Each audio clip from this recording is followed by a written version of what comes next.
Assalamualaikum and hello everyone. Today you will learn on how to build questions with how.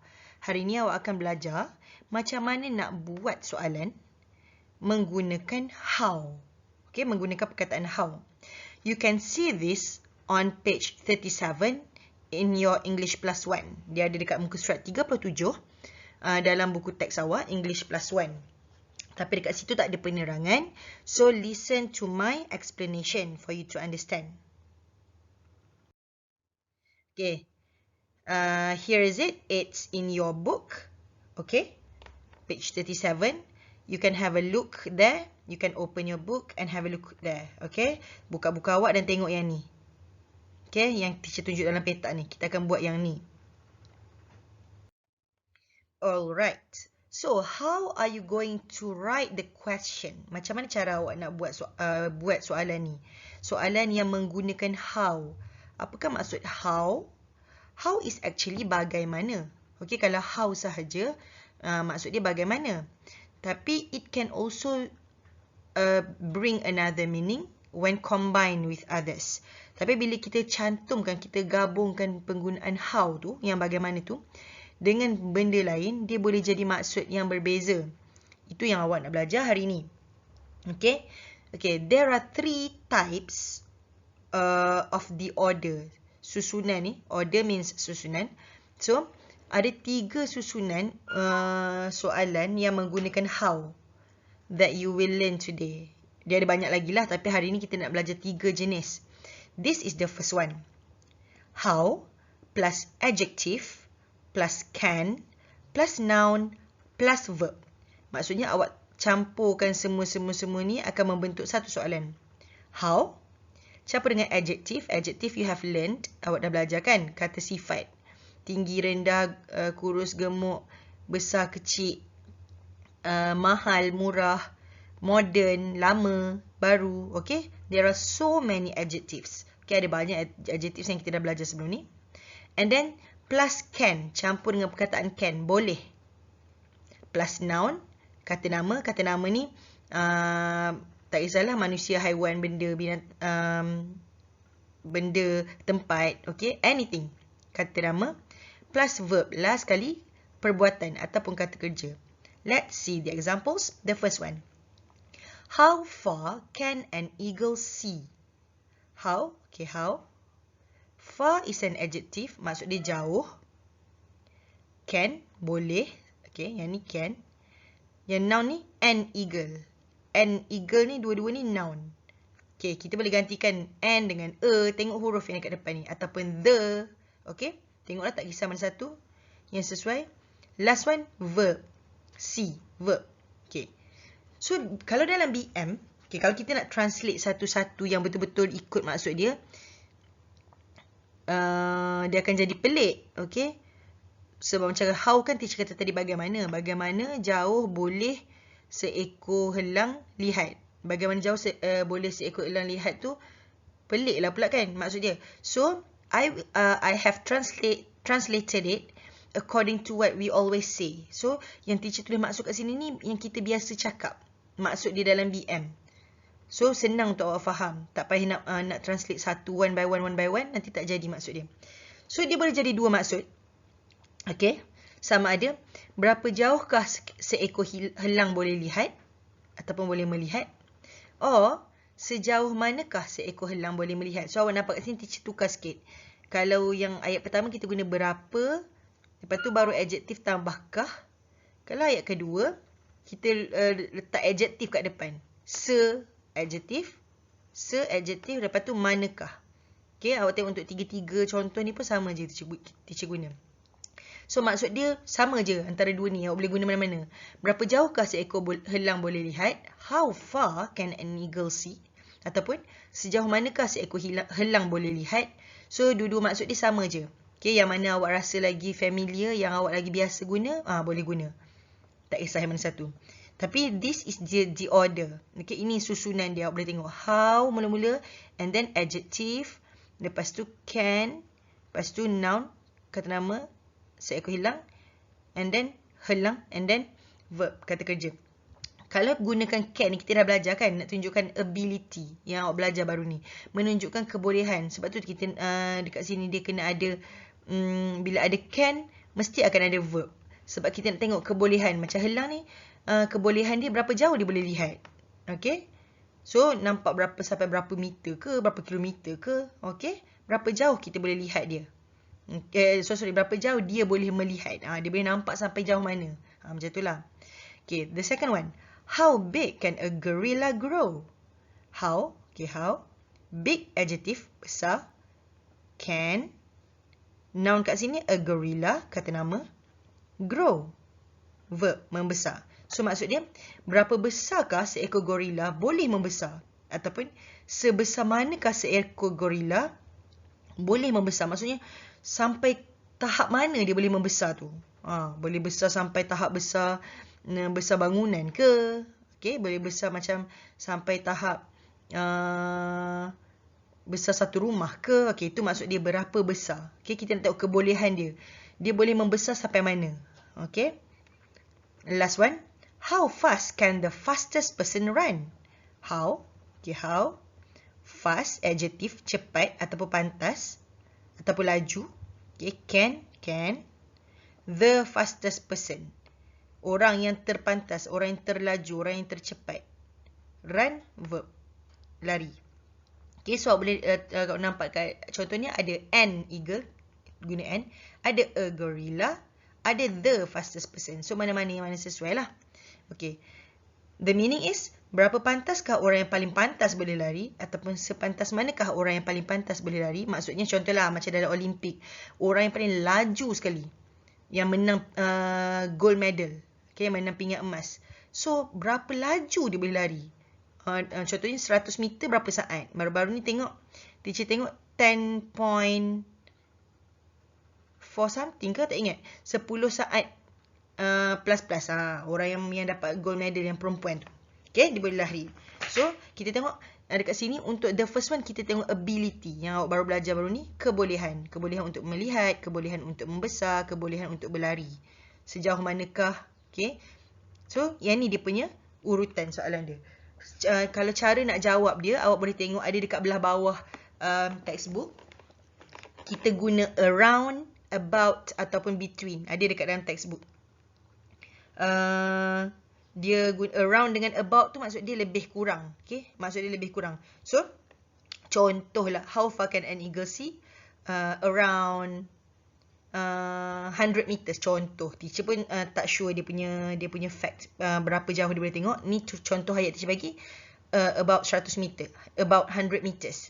Lebih kurang 100 meter. Nak guna about boleh. Nak guna around pun boleh. Sama je maksud. Ada lagi satu tu between. Between tu kalau kita nak bagi anggaran, estimation dia, anggaran dia daripada berapa sampai berapa. Maybe lebih kurang 100 to 200 meters contohnya kan. How far can an eagle see? Between 100 meters to 200 meters.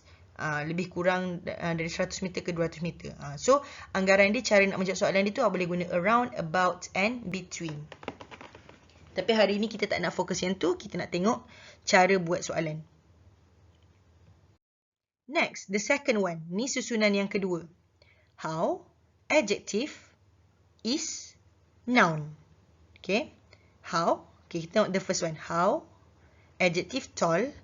Tall is tinggi kan. Is, noun. An adult giraffe. Okay. An adult giraffe ni semuanya noun. Seekor zirafah dewasa. So, kita tengok maksud dia. Berapa tinggikah seekor zirafah dewasa? Ataupun setinggi manakah seekor zirafah dewasa? Okay, for the second type, untuk yang jenis kedua ni, dia bukan nak tengok ability. Kita bukan nak tengok kebolehan haiwan tu. Kita nak tahu fakta. Okay, fakta. Maksudnya berapa tinggikah seekor zirafah dewasa? Contohnya 4 meter. Contoh, teacher tak tahu fact ni Contohnya 10 meters, 10 meter. Tinggi tu. Okay. So, yang ni kita nak tahu fakta. Sebab tu dia tak ada perkataan can. Dan tak ada perkataan dengan tak ada verb. Kita tak ada perkataan boleh, tak ada perkataan kata kerja tadi. Sebab yang ni bukan nak tengok ability. Yang ni kita nak tengok fakta. Berapa tinggikah seekor zirafah dewasa? Setinggi manakah seekor zirafah dewasa? The second one. How long is an adult crocodile? Berapa panjangkah seekor buaya dewasa? Sepanjang manakah seekor buaya dewasa? So kita nak tahu panjang dia berapa. Mungkin sepanjang satu train ke? Sepanjang dia lebih kurang macam about bus contohnya. Sepanjang sebuah bus. Ataupun kita nak bagi ikut ukuran yang sebenar, mungkin contohnya around 5 meters contohnya. Ataupun nak bagi estimation anggaran between 4 to 6 meters contohnya. Okay, so boleh jawapan dia boleh macam tu. So ini kita nak tahu fakta. Last one. How far is the North Pole from the South Pole? Berapa jauhkah kutub utara dari kutub selatan? So berapa jauh? Okay, kita nak tengok, nak tahu fakta dia berapa jauh kutub utara pergi kutub selatan. Okay, this is the second one. The last type. Okay, yang ketiga, yang terakhir ni. We use how many plus noun plus are there plus complement. Okay, so how many maksud dia berapa banyak. Okay, plus noun plus are there plus complement. Complement ni maksud dia pelengkap. So tak kisahlah kat belakang ni letak apa. Kebanyakannya letak dekat mana. Okay, dekat mana ataupun antara banyak-banyak antara dalam satu kumpulan ke macam tu. Tu complement ni pelengkap ayat. So kita tengok. How many, okay, how many berapa banyak countries ni noun, kata nama, negara. Are there yang terdapat in the world, di dalam dunia. So in the world ni complement lah. Kita nak tunjuk berapa banyak, kita nak tanya dalam dunia. So berapa banyakkah negara yang terdapat dalam dunia. Second, how many kat sini berapa banyak citizens ni noun, maksud dia rakyat. Are there yang terdapat in Malaysia. In Malaysia ni complement lah, dekat Malaysia. Okay. Berapa banyakkah rakyat yang terdapat di Malaysia? Okay, ada berapa ramai rakyat Malaysia. Macam itulah. Last one. How many camels are there in the National Zoo?